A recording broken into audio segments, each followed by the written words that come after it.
Hello dear parents, कैसे हैं आप सब। मैं डॉक्टर दीपक भोपाल से आपके और आपके बच्चों का डॉक्टर आज डिस्कस करने वाला हूं कि कुछ ऐसे बच्चे होते हैं जो कि जन्म के समय देर से रोए और वो बैठने और पलटने में देर कर रहे हैं। तो इसका क्या कारण है। तो फ्रेंड्स, आपको ये पता होना चाहिए कि जब बच्चे देर से रोते हैं तो ऐसे बच्चों के ब्रेन में ऑक्सीजन और ब्लड की कमी हो जाती है। तो जो हमारे ब्रेन में सेल्स होती हैं, कोशिकाएं होती हैं, उनमें ये जब ऑक्सीजन और ब्लड नहीं पहुंच पाया तो ये कॉम्प्रोमाइज़ हो जाते हैं। और जब ये कॉम्प्रोमाइज़ हो जाते हैं तो आगे चल के चाहे वो मोटर फॉर्म में हो, चाहे वो सेंसरी फॉर्म में हो, तो ये अफेक्ट होते हैं। तो ये जो हमारी ब्रेन के सेल्स हैं, ये अल्टीमेटली हमारे बॉडी के ऑर्गन्स को भी प्रभावित करते हैं। पलटने या बैठने में देरी क्यों होती है, इसके कुछ मुख्य कारण हैं। उसमें सबसे पहला जो कारण है वो है HIE। HIE का फुल फॉर्म होता है हाइपोक्सिक इस्चेमिक इंसेफेलोपैथी। दोस्तों, इसमें क्या होता है, जो हमारे ब्रेन की मोटर सेल है, मोटर सेल मतलब जो मांसपेशियां या मसल्स को जो रेगुलेट करते हैं, वो अफेक्टेड हो गए हैं। तो ऐसे बच्चों में या तो बहुत ज़्यादा टोन बड़ी होती है हमारे बच्चों के जॉइंट्स की या मसल्स की, या बच्चे फ्लॉपी रहते हैं, मतलब हाइपोटोनिया होता है। तो इस कारण से ये HIE के कारण ये समस्या होती है बच्चों में। दोस्तों, जो ग्रॉस मोटर स्किल्स का डेवलपमेंट है वो डिस्टर्ब हो जाता है इस कारण से क्या होता है, जब ये डिस्टर्ब हो जाएगा तो जो मसल रेगुलेशन है वो डिस्टर्ब हो जाता है। मसल रेगुलेशन डिस्टर्ब होने से बच्चा का जो नर्वस सिस्टम है, हालांकि वो तो चाह रहा है मसल को रेगुलेट करना, लेकिन जो प्रॉपर कहना चाहिए जो कनेक्शंस हैं वही वीक हो गए हैं। ब्रेन के सिग्नल के बावजूद भी जो कोऑर्डिनेशन है वो वीक हो जाता है, तो प्रॉपर मसल्स काम नहीं करते हैं।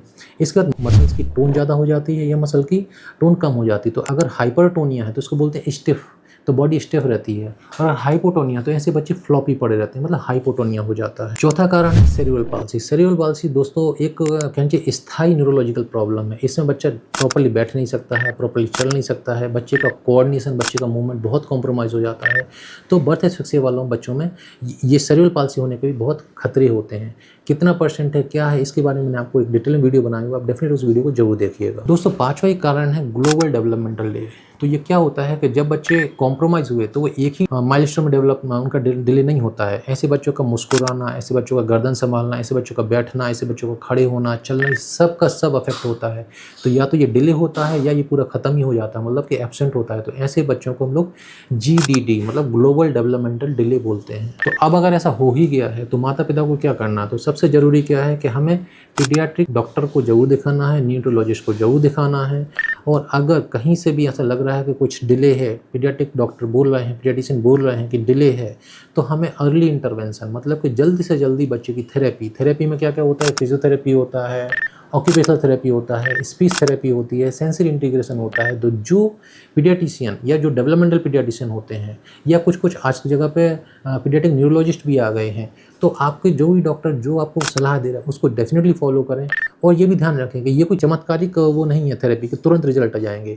इनमें टाइम लगता है, धीरे धीरे करके। हम क्योंकि ब्रेन के लेवल पे बात कर रहे हैं तो डेफिनेटली असर आता है, बट एक दिन में नहीं आता है। आप अगर लगातार लगे रहेंगे तो ऐसे बच्चे बहुत अच्छे से मैक्सिमम काम अपने से करने लग जाते हैं। 100% ना सही 70-80%, 90% भी अगर बच्चों में इंप्रूवमेंट आ रहा है तो ऐसे बच्चों के लिए बहुत अच्छा है और बहुत ज़रूरी है।